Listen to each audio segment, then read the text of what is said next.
shit, here we go again.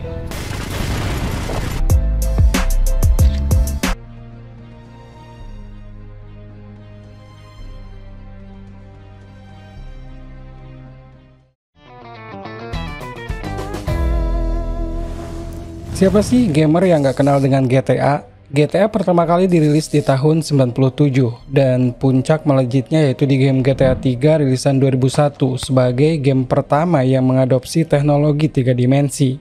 Kemudian masalah paling berat datang ketika pembuatan GTA San Andreas. Ada seorang pemain melakukan penembakan brutal setelah berjam-jam memainkan game GTA. Selain itu, ternyata di game GTA San Andreas ada kode tersembunyi yang Rockstar sembunyikan dan sempat viral di dunia.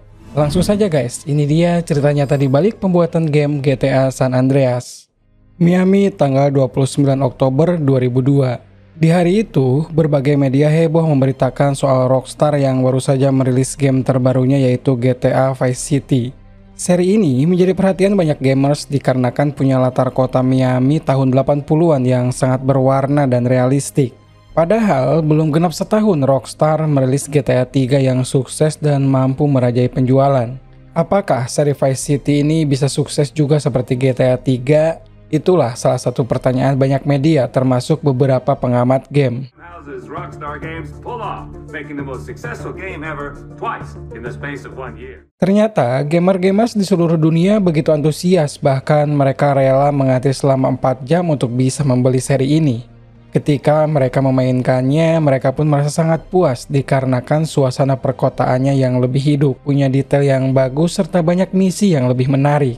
Sam Houser, salah satu pendiri Rockstar yaitu perusahaan pengembang game ini, kaget ketika tiba di kantor lalu adiknya mengatakan jika seri Vice City berhasil terjual 1 juta hanya dalam 1 hari. Penjualan yang sangat bagus serta banyaknya respon positif dari para pemain membuat Sam menginginkan kesuksesan yang lebih besar lagi, yaitu dengan membuat latar Los Angeles serta tokoh utamanya yaitu geng kulit hitam. Tokoh tersebut terinspirasi dari sejarah perlawanan warga Afrika Amerika yang terjadi di tahun 80-an. Sayang, rekan-rekannya menolak ide tersebut. Mereka takut menimbulkan kontroversi besar jika menggunakan sejarah kelam warga Afrika Amerika. Belum lagi mereka adalah imigran Inggris yang tak mengalami langsung sejarah tersebut. Tetapi Sam justru berpikir sebaliknya, bahwa sejarah tersebut akan lebih otentik jika diceritakan oleh pendatang yang tumbuh besar di Amerika. Mereka takkan berpihak kepada siapapun dan bisa menceritakan sejarah yang sesungguhnya. Because we're outsiders, we see America for what it is. Better than they do.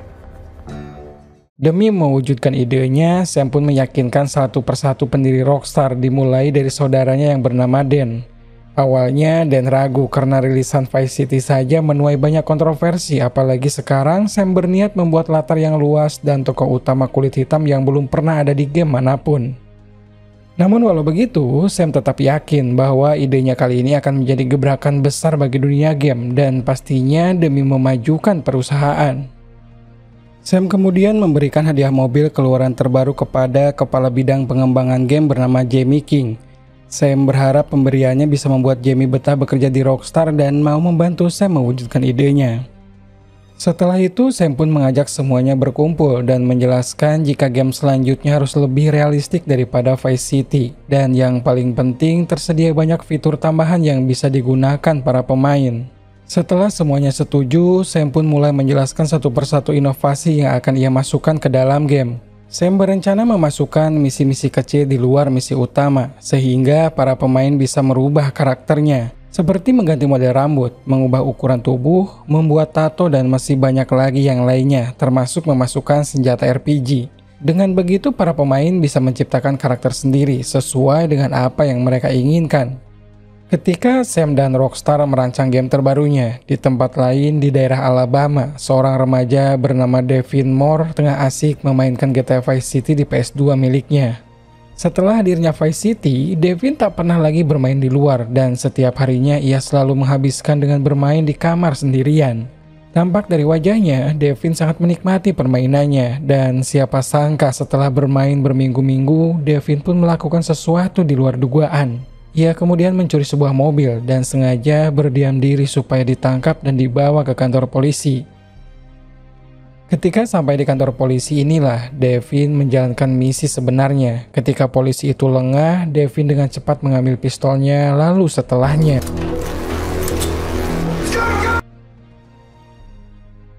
Setelah membunuh ketiga polisi dengan brutal, Devin kemudian kabur membawa mobil polisi dan ia mengemudikan mobilnya dengan gaya ugal-ugalan sama persis seperti saat ia mencuri mobil polisi di dalam game GTA.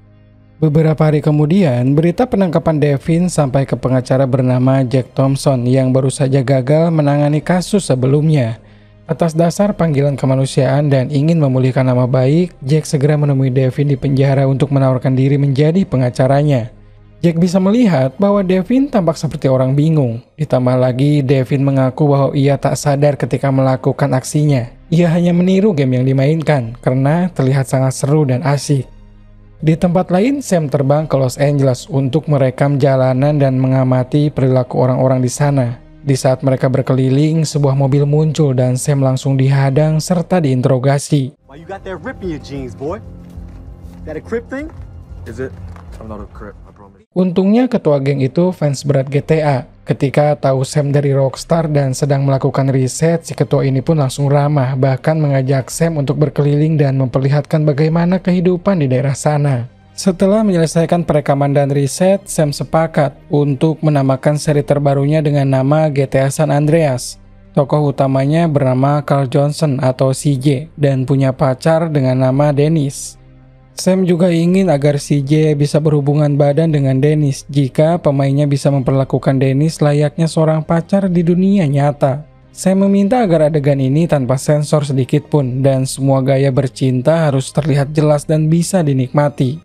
Ide tersebut tentu mengundang banyak protes terutama Jamie dan kepala bidang pemasaran bernama Terry. Mereka berdua tak yakin konten game mereka bisa dipasarkan dengan konten yang terlalu vulgar. Tetapi Sam tetap kekeh, San Andreas harus bisa menjadi game yang mampu menyalurkan pengalaman-pengalaman yang tak bisa dilakukan di dunia nyata.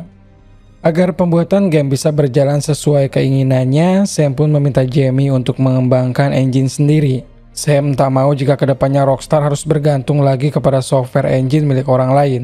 Permintaan ini tentu saja menambah beban kerja Jamie, termasuk juga tim produksi yang dituntut untuk fokus kepada pembuatan San Andreas daripada GTA seri lainnya. Ketika tim Rockstar sedang gencar-gencarnya membuat San Andreas, di tempat lain Jack justru menyiapkan berbagai upaya agar Rockstar bertanggung jawab atas aksi yang dilakukan oleh Devin. Jack pun mengumpulkan keluarga ketiga polisi yang tertembak untuk mengajak mereka mengusut kasus penembakan tersebut. Awalnya mereka merasa aneh karena Jack seolah berpihak kepada Devin. Namun di sini Jack meluruskan bahwa Devin akan tetap menerima hukuman yang setimpal. Tetapi di lain sisi Jack juga ingin agar Rockstar bertanggung jawab sekaligus memberikan ganti rugi kepada keluarga korban. Mendengar soal ganti rugi, mereka pun akhirnya setuju dan siap memberi dukungan kepada Jack. Setelah mendapatkan dukungan dari mereka, Jack pun tampil di publik dan berkata akan menuntut Rockstar sebesar $600 juta sebagai uang ganti rugi kepada masing-masing keluarga anggota polisi yang tewas. I don't think so. We're gonna destroy Rockstar Games. You can count on that. Kembali kepada Sam, ia mendapatkan laporan jika adegan hubungan badan antara CJ dan Dennis telah berhasil dibuat. Semua programmer bekerja siang dan malam demi bisa memenuhi ekspektasi Sam yang ingin seluruh adegannya ditampilkan lebih menarik daripada yang dilakukan di dalam film. Saking penasarannya dengan GTA, Jack sampai memainkannya selama berjam-jam demi bisa memahami alur dan konsepnya. Jack pun menyimpulkan jika game tersebut sangat berbahaya, terutama misi di dalam game yang mengharuskan pemainnya untuk mencuri dan membunuh. Sangat jelas hal tersebut adalah tindakan kriminal yang tidak boleh diajarkan kepada anak-anak. Untuk menguatkan tuntutannya, Jack juga bekerja sama dengan dokter neurologis dan letkol Dave Grossman untuk melakukan riset soal tayangan kekerasan. Dengan pemindaian MRI, diketahui bahwa tayangan kekerasan ternyata memang berdampak pada otak. Bagian otak bernama posterior terpicu ketika seorang menonton adegan kekerasan dan pengaruhnya akan lebih besar lagi pada remaja yang otaknya masih berkembang. Riset yang dilakukan letkol Dave juga membuktikan hal yang sama, di mana tentara biasanya diberikan game simulasi sebagai salah satu latihan refleks di medan perang.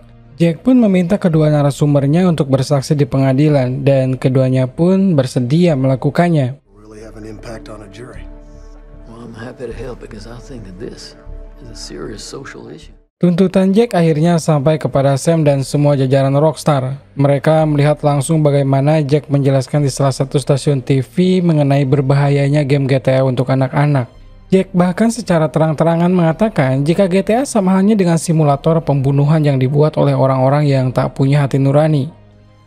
Pernyataan itu membuat Jamie sedikit merasa bersalah dan berniat mengurangi konten kekerasan di San Andreas. Namun, Sam dan yang lainnya punya pandangan lain. Bagi mereka GTA hanyalah sebuah game hiburan, sedangkan yang seharusnya disalahkan adalah orang tua Devin yang tak mampu mengontrol dan mengajari anak-anaknya.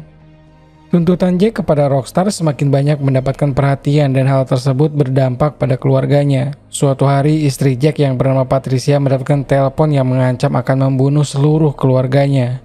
Selain itu, anaknya juga di sekolah sering dibully karena mereka tak terima ketika gamenya dianggap mengajarkan kekerasan. Merasa sudah keterlaluan, Jack pun berniat mengadakan forum untuk membicarakan masalah ini dengan para orang tua di sekolah. Tetapi Patricia menahan agar Jack tetap bertindak sesuai tujuan utamanya, yaitu mengusut dampak dari game. Ia tak mau jika langkah Jack justru semakin memperumit keadaan, apalagi sekarang Rockstar telah menyewa Blankrom sebagai pengacaranya, yang mana Blankrom tak pernah kalah dalam persidangan. Selain itu, Patricia juga mengingatkan Blankrom pasti akan melakukan segala cara untuk mencari kesalahan-kesalahan Jack demi bisa memenangkan kasusnya. Seiring berjalannya waktu, Jamie mulai keteteran karena harus sering dinas ke luar negeri untuk mengurus soundtrack dan perkembangan grafik game. Ia bahkan dipaksa lembur saat akhir pekan karena Sam menginginkan agar San Andreas segera rilis di pasaran.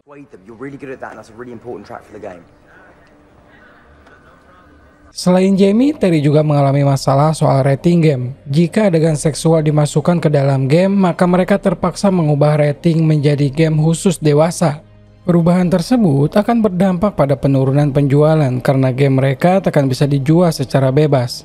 Awalnya Sam tetap bersikeras, namun Terry menjelaskan bahwa penurunan penjualan bisa mencapai 80%. Akhirnya, Sam pun dengan kesal menyuruh Terry untuk menghilangkan adegan tersebut. There's no time, the game's due. Happy? Jack memang mengurungkan niatnya untuk mengadakan forum, tetapi ia justru mengirimkan email kepada Blankrom. Ia berkata bahwa Blankrom telah membela pihak yang salah dan mempermalukan para pengacara. Jack melupakan pesan Patricia untuk tetap fokus pada kasus, dan akhirnya email yang ia kirim pun berbalik karena Blankrom segera melaporkannya kepada hakim. Jack dianggap melanggar kode etik pengacara dan persidangan nanti akan digantikan oleh rekannya.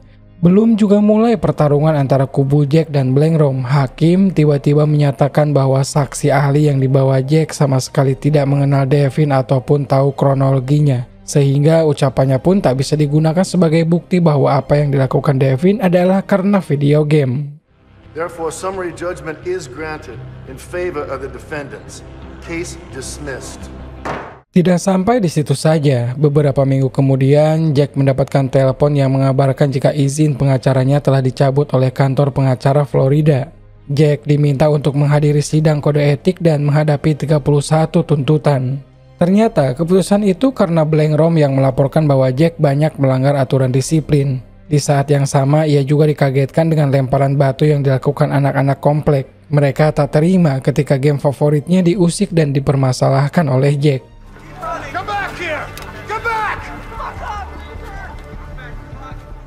Setelah masalah dengan Jack selesai, Sam kembali fokus menyelesaikan pembuatan GTA San Andreas. Semua divisi di Rockstar bekerja siang dan malam. Mereka ada yang mengerjakan tampilan kota. Mereka motion setiap karakter, termasuk salah satunya adegan di mana saat CJ nanti mengambil paksa mobil di jalanan. Semua animasi dan fitur-fitur baru ditambahkan sampai pada akhirnya game terbesar dan terbaik ciptaan Rockstar siap dirilis. Terry kemudian mendaftarkannya ke ESRB, yaitu perusahaan yang mengatur regulasi game dengan rating seperti biasa, yaitu M atau Mature 17. Setelah itu, Rockstar segera merilis GTA San Andreas dan seperti biasa, semua media langsung ramai memberitakan San Andreas menjadi game paling menghebohkan di tahun tersebut dikarenakan banyak fitur baru yang tak akan ditemukan di GTA sebelumnya. Driving, gambling, dancing, killing people. You can turn Carl into whatever kind of badass hero you want. Banyak respon positif dari para pemain. Mereka sangat senang dengan adanya fitur yang bisa merubah bentuk tubuh ataupun adanya senjata baru yaitu RPG. Dalam sehari saja, San Andreas berhasil terjual berpuluh-puluh kali lipat dibanding Vice City. Dan kesuksesan tersebut segera Sam rayakan dengan menyuruh semua pegawainya berhenti bekerja. Stop what you're doing, everybody! Ping pong competition! Figures must be amazing because it does not get better than that. Semua toko game di berbagai negara dipenuhi dengan kaset San Andreas dan mereka rela mengantri untuk mendapatkannya, termasuk seorang fans berat GTA bernama Patrick. Patrick kemudian memainkannya dan saking asiknya ia sampai lupa waktu karena penasaran dengan jalan cerita serta misinya yang sangat banyak. Ia juga tak lupa mengotak-ngatik kode program San Andreas agar bisa membuat versi modnya. Nah, disinilah terbongkar sebuah kode yang dirahasiakan dan tidak muncul di dalam game. Kode itu mengarahkan pada konten seksual yang seharusnya sudah dihapus dari game. Patrick sangat terkejut dan mengabari rekan sesama pemain GTA. Kemudian ia pun mengunggahnya ke YouTube sebagai bahan iseng. Siapa sangka dalam 2 jam videonya ditonton ribuan kali dan Sam yang mendapatkan kabar tersebut langsung kaget. How the fuck did this get out there? Who put this out there?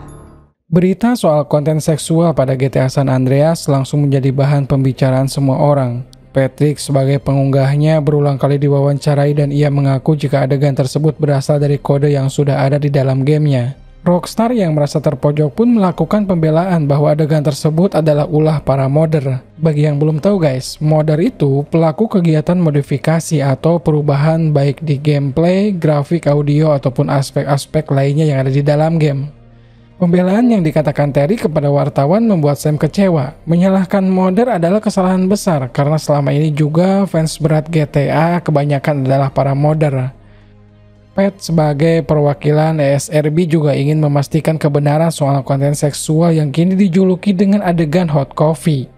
Jika sampai Rockstar berbohong dan dengan sengaja menyembunyikan konten seksual pada game rating M, maka ESRB akan bertindak tegas dan membawanya ke jalur hukum.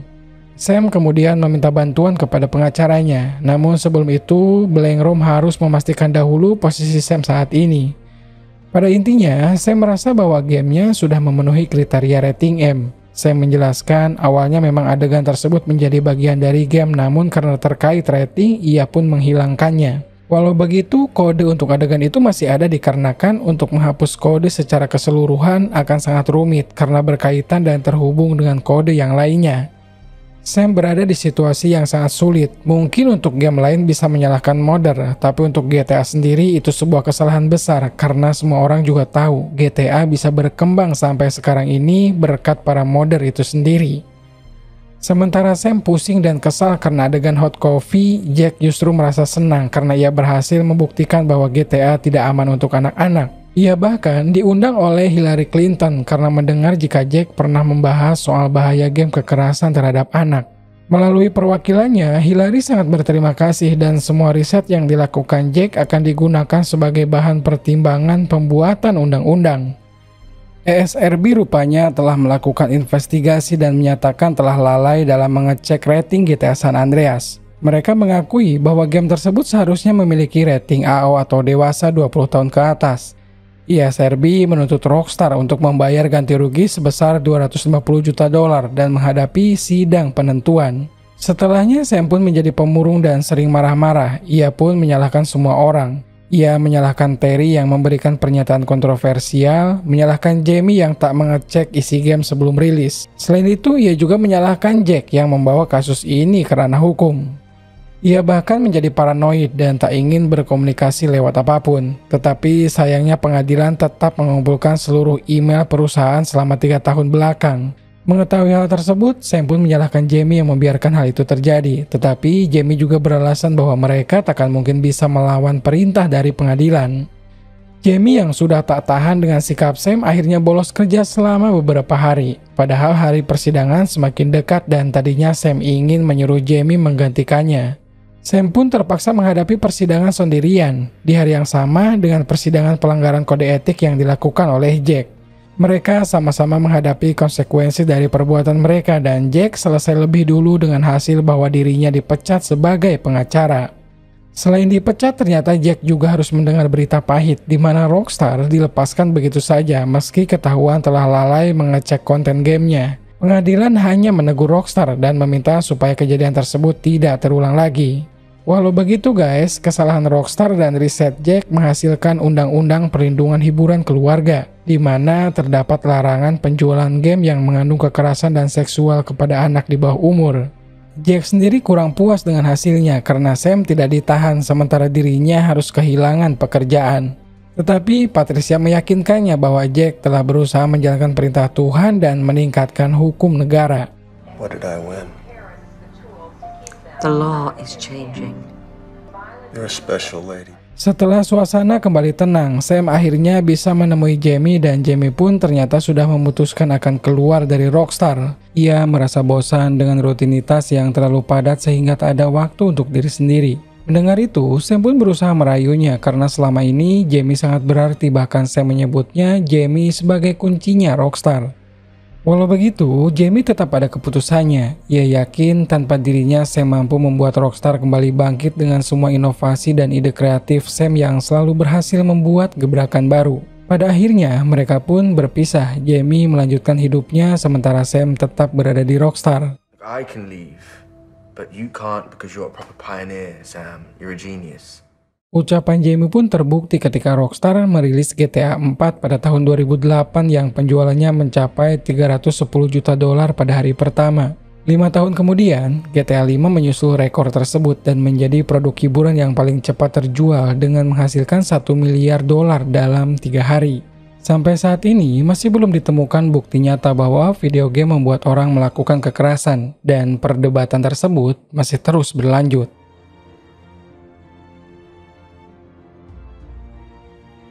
Dari film ini, kita dapat menyimpulkan bahwa memainkan game sesuai rating memang perlu dilakukan. Otak di masa remaja banyak menyerap informasi baru yang akan digunakan sebagai bekal menuju masa dewasa.